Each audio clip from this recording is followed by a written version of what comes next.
होती है, ताकत होती है, ठीक है। एकता में ताकत होती है। एक गांव में एक किसान रहता था, एक गांव में एक किसान रहता था, उसके 6 बेटे थे। उस किसान के कितने बेटे थे? 6 बेटे थे, ठीक है।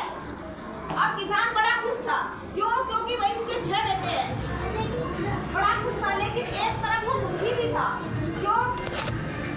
एक तरफ वो दुखी था क्योंकि वो जो 6 बेटे हैं ना, आपस में लड़ाई झगड़ा करते रहते थे। 6 बेटे आपस में लड़ाई झगड़ा करते रहते थे, कभी किसी बात पर, कभी किसी बात पर। किसान ने उनको कभी भी, यानी कि आपस में खेलते हुए, आपस में प्यार से खाना खाते हुए कभी नहीं देखा। इसलिए किसान दुखी रहता था, ठीक है। तो किसान को बड़ी चिंता होने लगी, मेरे मर जाने के बाद या मेरे कहीं जाने के बाद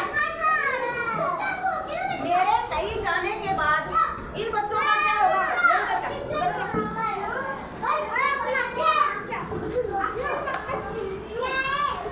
मेरे कहीं जाने के बाद इन बच्चों का क्या होगा, ठीक है। यानी कि अगर ये लड़ाई झगड़ा करते रहेंगे,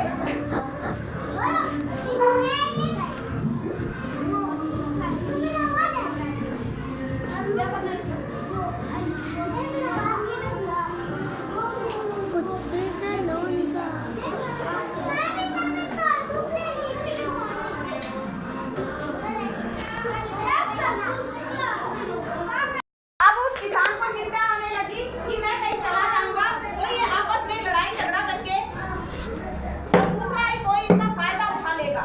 इसलिए उसने एक उपाय सोचा। इन बच्चों को समझाने के लिए उसने एक लकड़ी का गट्ठर मंगवाया, ठीक है। इकट्ठी करके जो लकड़ियां बांधते हैं ना, वो गट्ठर मंगवाया, ठीक है। अब अपने एक बेटे से कहा इसको तोड़ के दिखाओ, ठीक है। पहले बेटे ने कोशिश की, वो लकड़ी का गट्ठर नहीं टूटा। दूसरे ने कोशिश की, वो नहीं टूटा। तीसरे ने कोशिश की। ऐसे करते करते 6 बेटों ने कोशिश कर ली, लेकिन वो लकड़ी का गट्ठर नहीं टूटा। फिर किसान ने कहा कि इस लकड़ी के गट्ठर को खोल दो। किसान ने उस लकड़ी के गट्ठर को खोल दिया, लकड़ी के गट्ठर को खोल दिया और अब कहा कि एक लकड़ी,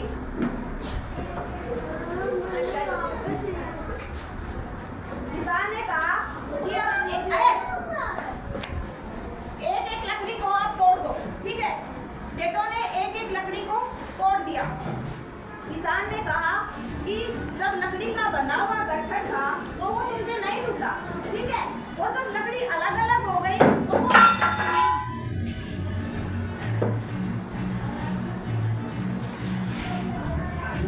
तो वो आसानी से टूट गई, ठीक है। तो इसलिए मेरे जाने के बाद आपस में मिलजुल कर रहना, ठीक है। अगर तुम मिलजुल कर रहोगे तो कोई बाहर वाला तुम्हें परेशान नहीं करेगा।